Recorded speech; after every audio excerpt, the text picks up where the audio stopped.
But most kids who have true ADHD or even autism spectrum typically have an overdeveloped left brain and an underdeveloped right brain. So that just means there's weak connections. If you were to do a brain scan, it wouldn't necessarily show that because the activity is there's activity there, but it's not active.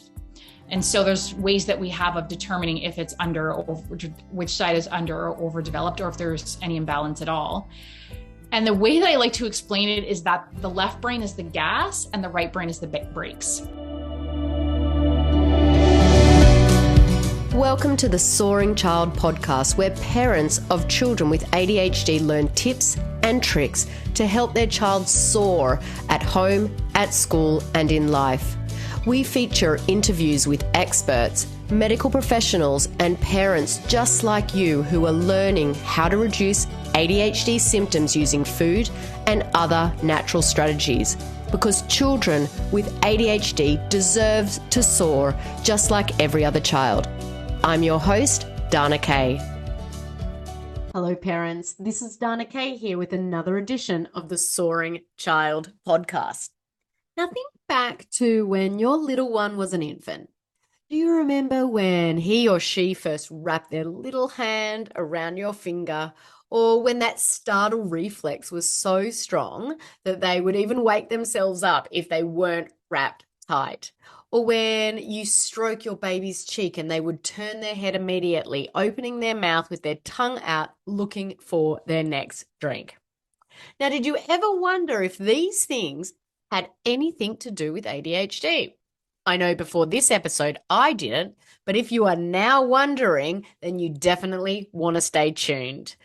Our guest is a brain integration therapist, nutritionist, and founder of Building Better Brains. As a former teacher, she is passionate about optimally developing the brain so kids can thrive. Now it's time to welcome Lorraine Driscoll to the Soaring Child. Hi, Lorraine. How are you?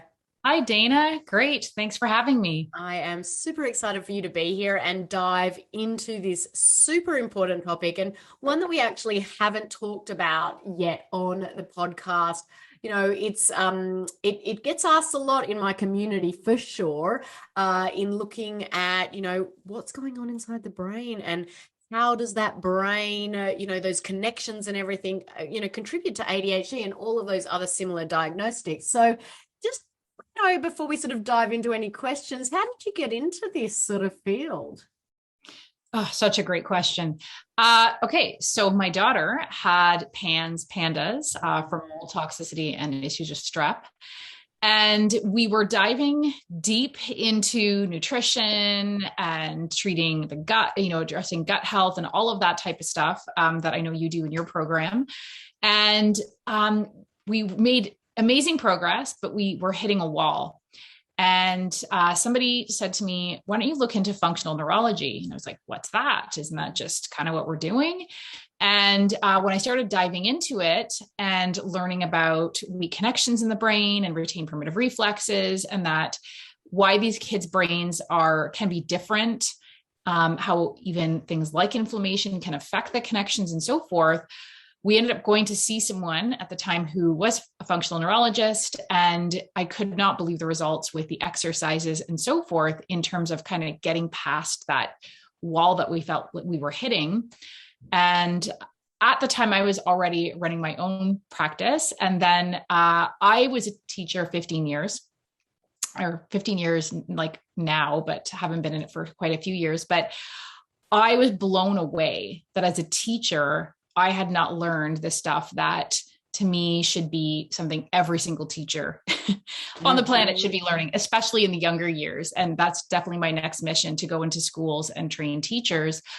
But so basically I ended up retraining myself in functional neurology, as well as everything linked to that, and using the technologies even that help retrain the brain and get kids basically in a better spot so they're better able to learn, read, focus, and all of that type of stuff.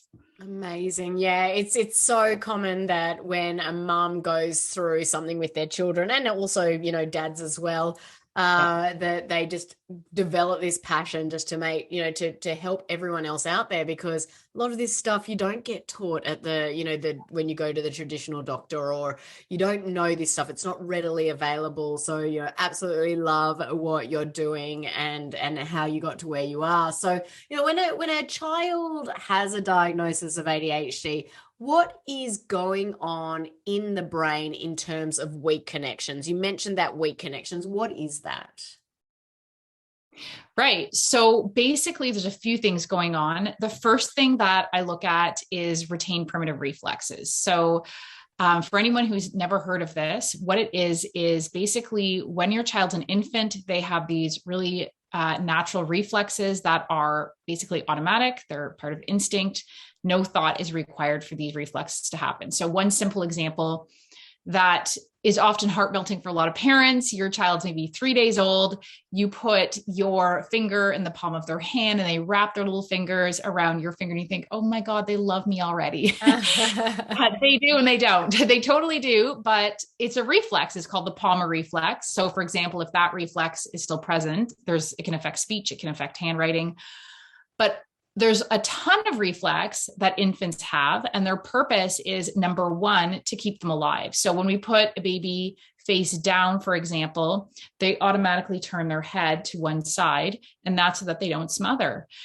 Now, another reflex is we put them on the change table and they kind of flail their arms and legs out, right? And we call it the starfish. So that's another reflex that's related to the fight or flight response. Mm-hmm. So all of these reflexes are designed to keep them alive, and then further on in infancy to assist with gross and fine motor development. It helps to push them into the creeping phase, into the crawling phase, and then eventually becoming upright and walking and so forth. So these reflexes definitely serve a purpose, but they should disappear by 3 years of age or sooner, depending on the reflex. And if they don't, basically they create a block and they make it very difficult or harder for your child to access their cortex, which is their higher level thinking, where all of that executive functioning occurs.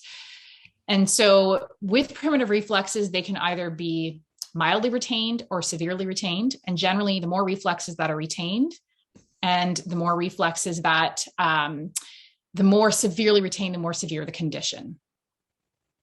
So basically, what we want to do is integrate these reflexes so that kids can more easily access their cortex and, basically focus, regulate their emotions better, have better impulse control, all of those types of things that we see with ADHD. So that's the first thing I look at, is checking to see, are there retained reflexes? And then the next thing that we look at is to see if there is brain imbalance. So most kids with true ADHD, and I say that because, as you know, there's a lot of layers to ADHD, but most kids who have true ADHD or even autism spectrum typically have an overdeveloped left brain and an underdeveloped right brain. So that just means there's weak connections. If you were to do a brain scan, it wouldn't necessarily show that, because the activity is, there's activity there, but it's not active.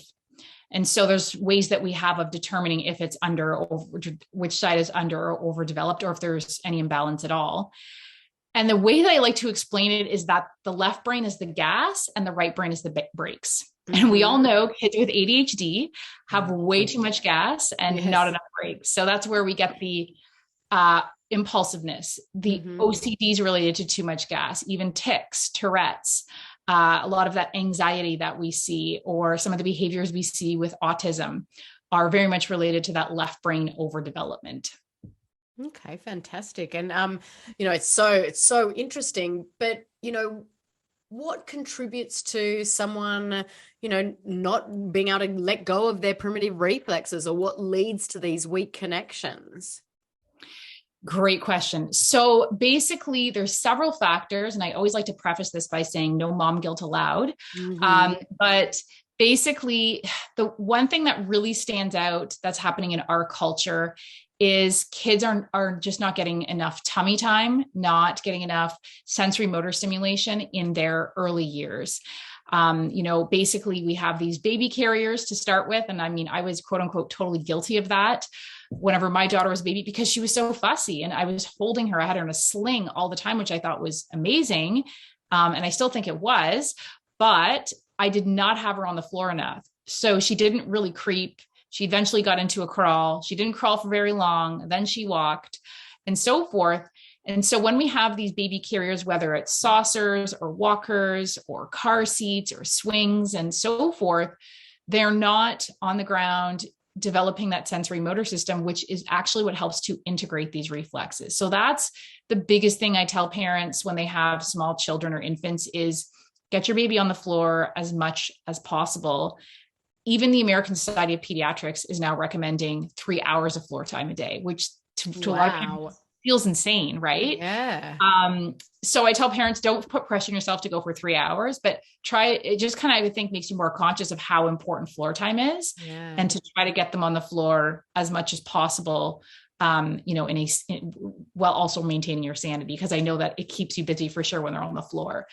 I remember when I was thinking back to when my son or one of my sons was born, I was told whenever you put him down on his tummy. Even if he's not there for very long, just put him down on his tummy. And I think that's a really good way to remember to actually put them down on their tummy. Even if they're not there for long, it actually helps with that process. But that's not what we're here to talk about today. But that's fascinating. 3 hours seems so long. It does. Yeah. I don't know if 3 hours is totally realistic, but I think it speaks to at least being aware of the importance of getting them on the floor. And I think it's, as parents, we want our babies to be happy, right? Mm-hmm. So if they're in a swing and they're happy, or they're in the walker and they're just kind of, mumbling and so forth and doing their baby thing, we think they're happy, which they are. And I know for my daughter, when I put her on the floor, she was not happy. And I realize now I should have tried to find, first of all, going like hindsight is 2020, right? Mm-hmm. So there was reasons biochemically why she was not a happy baby. So first of all, obviously addressing that, but finding ways to figure out, okay, how can I, do I need to get down with them and do certain things with them and so forth to make floor time more enjoyable for them. And the other thing with retained reflexes are things like a traumatic birth, premature babies can, there can be retained reflexes, C-section, and then even things like toxicity, like if there's brain inflammation, toxicity of any kind can contribute to retained reflexes. So that's why I tell clients who, come to see me and they're like, well, we did reflex integration work and we really didn't get the results we hoped for, or they just won't seem to integrate. And that's when I'll say, that's when we need to look at toxicity levels to see, is there something preventing those reflexes from integrating? Mm-hmm. No, I understand that for sure. And that's definitely what we teach and preach over here. Are there any specific ones that are frequently involved with ADHD? Yes, 100%. So the one that I would say almost 100% of my ADHD clients have that's retained is called the Moreau reflex. So that's that starfish reflex where you put them on the change table and they flail out. That's connected to that fight or flight activation. And what I find is in boys, that tends to present as your typical ADHD, hyperactivity, impulsiveness, all of that type of behavior. In girls, it tends to present more often like anxiety, could be fidgetiness, all that type of stuff.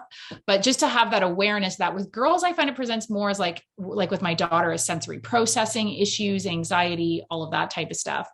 But these kids also, it's interesting when the Moreau is retained, is it affects the immune system. So these kids, because they're in that fight or flight response, are going to be more prone to allergies and asthma and all of those immune issues that we see as well. So that's definitely number one. The other one is the spinal gallant. And that one is really much connected to the waist. So these are the kids who are just the wigglers. They are constantly having to move, such as my daughter was like that, could not even sit down at the supper table to eat, right? Had to constantly be up. And then once we integrated that spinal gallant reflex, we were like, oh my goodness, she's sitting down at the supper table. And what's interesting with spinal gallant is it'll affect other things. So we hear of kids who, maybe 8 years old or 9 years old, and they're still wetting the bed. So if the spinal gallant is retained, these kids are more likely to be bedwetters. And they're also more likely to have sensory issues with their waist, to complain about the feeling of the seams or the tag around their waist. And then once we integrate that, their waist is not so hypersensitive. Other one that is really common is the Landau reflex. So that just again has to do with that wiggling, impulsiveness, and so forth. And I always tell parents to pay attention, like, is your child slumpy? Like, are they always kind of sitting hunched over, propping themselves up with their, they've got their elbow on their table or their desk, and they're propping themselves up with their hand and so forth. So those are probably the top three that I look at. There's definitely others. It depends on the child. And as you know, there's overlap with so many of these things with other disorders and so forth. But those are definitely the ones that I look at.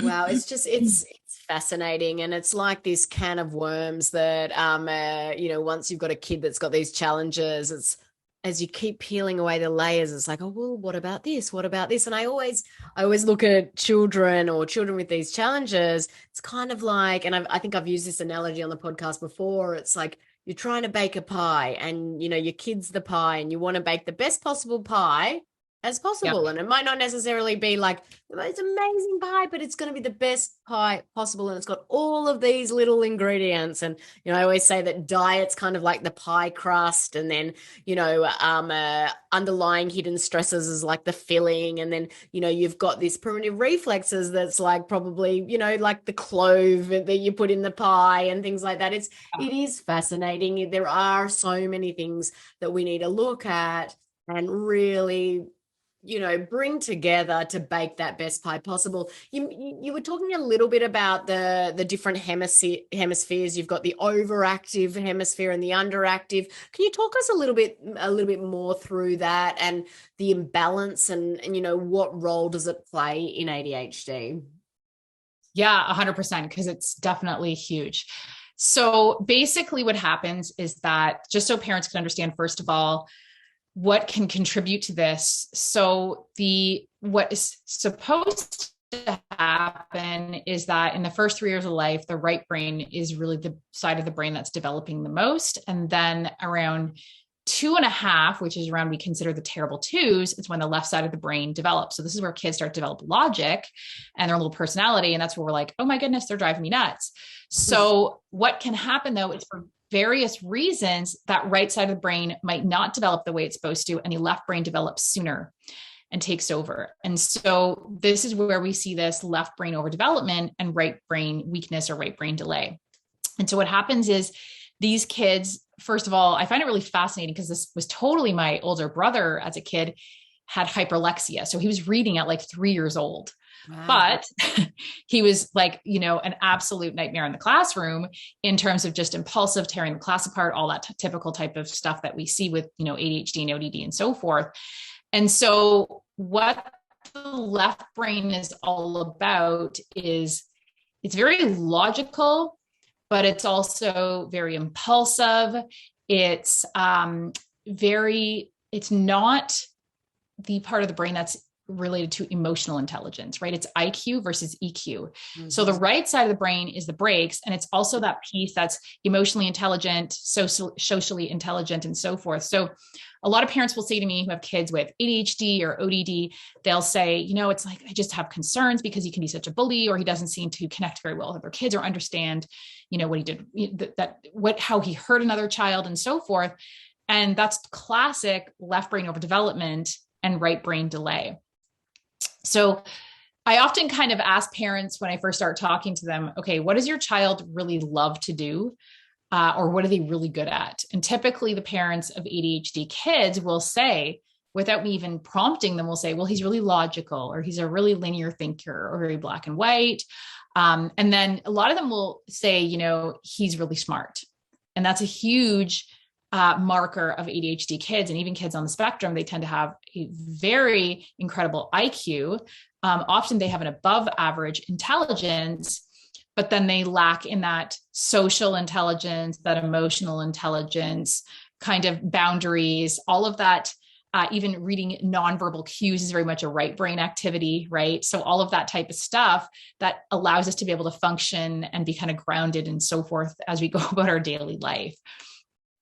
So that's kind of the left brain, right brain overview, if you will. But I always assure parents that you can stimulate that weaker right side of the brain so that the left side of the brain is not going to be, I shouldn't say overdeveloped. The right side of the brain isn't going to be imbalanced. And what basically happens is the left side of the brain is very much involved with basically that, like I kind of said, that impulsiveness. And so we see that OCD stuff and so forth. And so what happens is something called task takeover, where the right side of the brain just kind of says, okay, the left side of the brain has basically taken over and it's doing everything. And I don't have to worry about anything. Mm-hmm. And so basically the result of that is the left side of the brain just keeps overdeveloping until we get that right brain in check.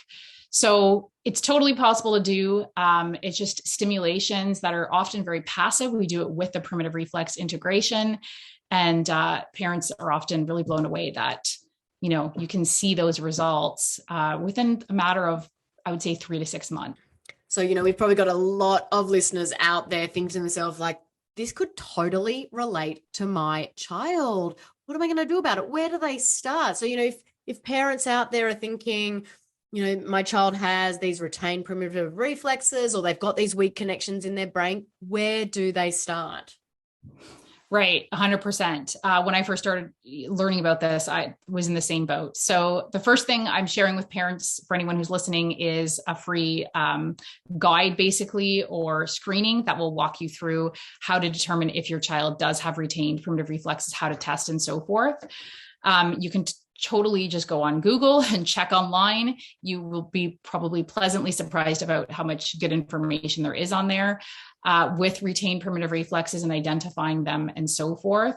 And the one word of caution I give parents is that just make sure when you do start working at integrating those reflexes, that you're working with either someone or program or whatever that uses evidence-based approaches, just because there's a lot of well-intentioned people out there. I was one of them when I first started, kind of just not knowing the difference, thinking, okay, I can just do this exercise and so forth. And you just want to make sure you're doing it properly and going the right path, so to speak, because there's nothing worse than putting all that time into this and then finding out that it's not working because, you're not using evidence-based approaches. But there's more and more information coming out about retained reflexes. Thankfully, I'm actually impressed at the amount of parents, I would say, in the last couple of years who aren't like, what's that when I say that word, compared to even 5 years ago. So awareness is definitely growing. So where do they start? So, just say how do you integrate primitive reflexes? Oh, right. Totally. Yeah. So basically with different exercises, with very specific exercises that very much mimic I don't want to say totally, but a lot of the exercises will mimic on some level the movements they would have done when they were an infant in order for that reflex to be integrated. So a simple one would be like the starfish, where they flail their arms out, they cross them over on the right side of the body, and they flail them and cross them over on the left. And I also will have some exercises to help with that as well in my guide. But they are basically exercises, and it takes about 15, maybe 20 minutes a day to do these exercises. In my program, we recommend you do them twice a day.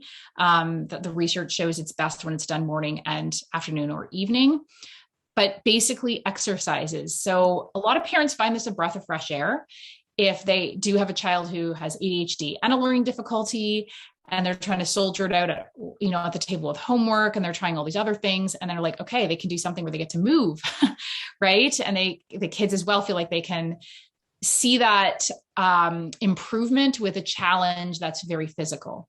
Yeah. And we do know that a lot of our kids with ADHD do like to move. And so I suppose this encourages that, and also, burn some of that energy. Now you've mentioned a couple of stimulation. You're talking, was that about technology? Can you tell us a little bit about, brain training technologies and how they might be useful for ADHD? Sure. So there's several different ones that I might use depending on the child and what's going on. The first one that I really love was a total game changer for my daughter, is sound frequency therapy. So there's several different technologies out there that maybe people have heard of, like integrated listening systems, Tomatis listening program. I really like ILS or Soundsery, depending on the child's level of sensitivity. And what this does, I first want to say, it sounds really woohoo to a lot of people who've never heard of it at first. And this is actually used in hospitals and physiotherapy clinics for strokes, brain injury, concussions, and so forth. And then private schools started catching on, not all of them, but some of them, and said, hey, if this is, going to help someone regain their cognitive abilities after they've had a head injury, what if we used it with kids who have ADHD and learning difficulties?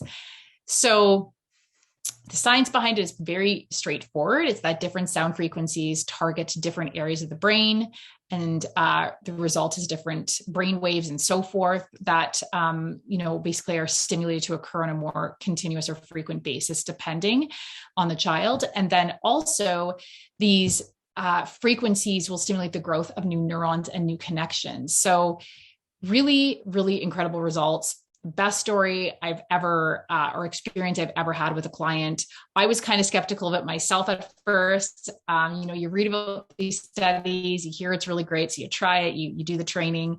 And then I had he was probably my fifth or sixth client with the sound frequency therapy.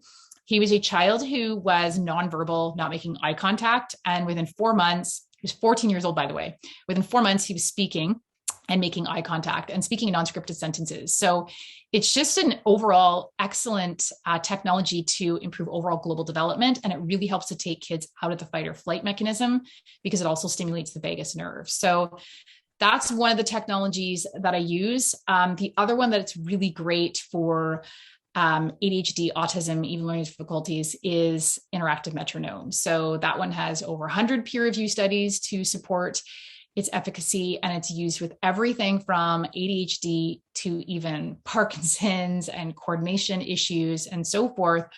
And what has been found is that when a child has ADHD, the timing mechanism in their brain is off at the millisecond level. So we know that we have our circadian rhythm, our internal clock, but our brain also has a clock as well. And when that timing is off, even at the millisecond level, it's going to affect how efficiently and how well all of how the neurons communicate with each other, basically within the brain. And that's how does that work? So what do they listen to, the metronome sound, or what does it look like? Yeah. So what it looks like is basically there's going to be a screen in front of them on the computer, and they're going to have either something. Typically I start with something in their hand that's has a button attached to it, and they're going to get a cue to clap. And they have to try to clap on cue, but I've done it, and I had to actually was like, okay, I guess my timing's a little bit off as well. And so they have to clap at that millisecond level. And a lot of kids like it because it's very interactive. It's kind of like, if we remember the days of the Wii, very, like a video game, but we're active and so forth. And then once they get past the initial kind of drill part where they learn how to clap on cue and so forth, then it gets into kind of video game-ish. And I always like to manage expectations. I don't think you can compete with video games today, but a lot of kids do find it very, it's a really great challenge. They see their score going up. They see that the timing is improving within their brain.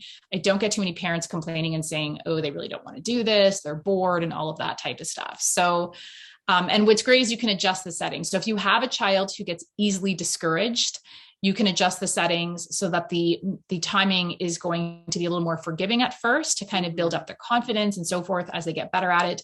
And then you gradually just increase the level of challenge and so forth. So again, very active. And I think that screen kind of video game feel really grabs the attention of these kids as well. So yeah, definitely. So I'm curious, we've had a session on the podcast about neurofeedback. So how does this sort of differ from neurofeedback? Great question. I get asked this all the time. So basically neurofeedback is a little more higher up in the brain level. So if I'm working with a client, and I've worked with other clinicians who do neurofeedback, and what we'll do is we'll start with primitive reflex integration and hemispheric balancing. Then we get into the integrated listening system or the sound frequency therapy. And then we do interactive metronome, and then they'll do neurofeedback if necessary. It depends. We always gauge by how are they doing, and do they even need the next technology and so forth. But basically that sound frequency therapy really works at the lowest brain levels. So that's where you want to start. Okay. So you start from the bottom and then go up from there. Yeah, that's fantastic. Up. Now, I know I've heard you talk before, and nutrition is obviously a critical component to any of these, strategies, because, diet is the foundation of everything. But I've heard you talk a little bit before about picky eating. And I'm curious to know, does brain organization play a role with that? 100%. Yes, it's really fascinating. So I would say about 90%, maybe 80% of my picky eaters are left brain overdeveloped, because again, it's that too much gas, or that sensory processing setting that's just turned on too high. The volume's on too high. So what will happen is these kids will everything will taste too crunchy, too mushy. The taste will be too strong, and so forth. So once we start stimulating that right hemisphere, then all of a sudden the picky eating improves. The other factor with picky eating as well is retained reflexes. So the Moreau reflex, again, that fight or flight, being hypersensitive to sensory stimuli will contribute to that, as well as something known as the rooting reflex, which is connected to the cheek. And that will also contribute to a lot of picky eating. And once we integrate that, then the picky eating improves. So when I have a picky eater, I always look at, okay, do we need to approach this from a biochemistry point of view in terms of addressing deficiencies, which we usually do for sure, but we're also looking at, is there something neurological that we can address to make life a whole lot easier for mom? Yes, picky eating is one of those tricky ones for sure. There is a lot of components that can go into it. I'd say about 70% of the families that we work with have a picky eater. And it's definitely not, the parents are more worried about it than we are, because we know that we can help them for sure overcome that. Right. And it is wonderful to see when, that palate just opens up and these kids can, just start exploring new foods and be open to new foods. Well, Lorraine, this has been like amazing and eye-opening for sure. And I'm sure eye-opening for a lot of listeners out there. What can parents start doing today to build stronger connections in the brain? Great question. So honestly, if you do nothing else, the best thing you can do is get your child moving, and get them moving with a variety of different movements. If you can afford dance classes or karate, those are or some kind of martial arts, those are definitely hands down the two best types of exercises, because they involve very complex movements. Dance, as you know, often involves it to music. So there's that added benefit as well, because there's that timing mechanism as well.